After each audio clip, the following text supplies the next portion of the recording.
Hi friends! So today tayo ay gagala. So una nagaling kami ng Manila Adventist Hospital para mag-check ng mga doctors. Kaso wala pala sila dahil Saturday, wala mga doctors sa outpatient area.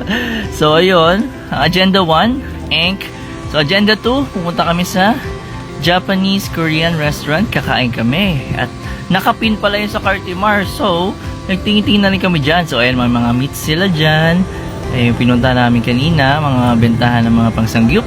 At ito, meron silang food court. Ayan. Food court or food choices. So, sa init na panahon, nag-shake muna kami. Ayan. At lemonade. Meron din silang mga lemonade dyan. So, yung tsura ng Cartimar, medyo ano na sila ngayon, organized. Kasi maayos na yung parking nila. So, ito na yung kakainan namin. Akala namin Japanese restaurant, pala super Korean. Korean. So, ay Korean ulit kami. Masita. Yummy naman ang kanilang mga pagkain dyan. Tsaka ang pinakamasarap dyan, yung aircon niya. Kasi init sa labas eh. So, malamig na. Ayan. Binili namin ay tteokbokki. May tawag doon. Tapos, bulgogi. Bulgogi ba yun? Ay, hindi ko maalala. Basta, para siyang sisig. Ayan, ang sarap niya, no? Ay, hindi, chicken. Chicken something. Ayan. Tapos meron din kaming kimchi. Oy. Ang sarap niya. Ay, meron pa kaming gimbap ang tawag. Gimbap ba tawag na, B? Ayun, gimbap na tama. So, ayan. After namin kumain, nabusog na kami. Ayun yung kinain namin kanina. Pasok muna kami sa iba't ibang mga stalls sa Cartimar. Dahil first time ni ate girl dyan, aking asawa. So, ayun, meron silang mga coffee, bentahan. At ito ang kanilang mga sneakers, street sneaker. Para sa Hong Kong lang, no? Bentahan ng mga sapatos, ang dami niya. At ito, MK Kitchen. Bawal pala mag-video sa loob, so binura ko. Ito na, pinakipakita ko lang yung mga binili niya. Ang dami! Kasi mura yung mga, ano dyan, utensils and everything about kitchen, di ba? Sulitin na, dyan na lang din sa Cartimar. Ayun, maayos na dito. May mga iba't ibang areas na. May mga land animal area. At ito mga aqua. Oceanarium. Yan. Ocean Park. Ayun, benta na mga isda. Hindi ko alam tawag dyan eh. Pero dati nung bata ako, sabi nila fighting fish daw.